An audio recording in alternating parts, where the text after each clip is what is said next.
मेहनत का फल। एक गांव में दो मित्र रहते थे। एक का नाम मनोहर व दूसरे का नाम घनश्याम था। घनश्याम बहुत धार्मिक था, जबकि मनोहर बहुत मेहनती था। एक बार दोनों ने मिलकर एक खेत खरीदा।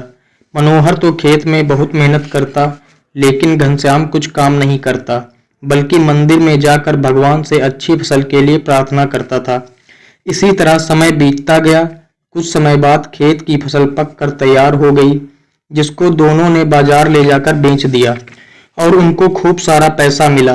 घर आकर मनोहर ने घनश्याम से कहा कि इस धन का ज्यादा हिस्सा मुझे मिलेगा, क्योंकि मैंने खेत में ज्यादा मेहनत की है। यह बात सुनकर घनश्याम बोला, नहीं, धन का तुमसे ज्यादा हिस्सा मुझे मिलना चाहिए, क्योंकि मैंने भगवान से इसकी प्रार्थना की, तभी हमको अच्छी फसल मिली। भगवान ने ही हमें धनवान बनाया है। जब वह दोनों इस बात को आपस में नहीं सुलझा सके, तो धन के बंटवारे के लिए दोनों गांव के मुखिया के पास पहुंचे। मुखिया ने दोनों की सारी बात सुनकर उन दोनों को एक एक टोकरी दी, जिसमें कंकड़ मिली हुई दाल थी।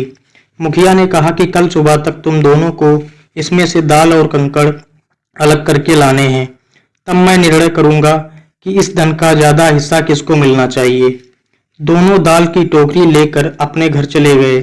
मनोहर ने रात भर जागकर दाल और कंकड़ को अलग किया, लेकिन घनश्याम दाल की टोकरी को लेकर मंदिर में गया और भगवान से दाल में से कंकड़ अलग करने की प्रार्थना की। अगले दिन सुबह मनोहर ने कंकड़ और दाल अलग अलग ले जाकर मुखिया के पास रख दिया, जिसे देखकर मुखिया बहुत खुश हुआ, जबकि घनश्याम वैसी की वैसी टोकरी लेकर मुखिया के पास पहुंच गया। मुखिया ने घनश्याम से कहा कि दिखाओ तुमने कितनी दाल साफ की है। घनश्याम ने कहा कि मुझे भगवान पर पूरा भरोसा है कि सारी दाल साफ हो गई होगी। जब टोकरी को देखा गया तो दाल और कंकड़ वैसे के वैसे ही थे। मुखिया ने घनश्याम से कहा कि भगवान भी तभी सहायता करते हैं जब तुम मेहनत करते हो। मुखिया ने धन का ज्यादा हिस्सा मनोहर को दिया। इसके बाद घनश्याम भी मनोहर की तरह खेत में मेहनत करने लगा। अब उनकी फसल पहले से अच्छी हुई। इस कहानी से हमें यह सीख मिलती है कि हमें कभी भी भगवान के भरोसे नहीं बैठना चाहिए। हमें सफलता प्राप्त करने के लिए मेहनत करनी चाहिए।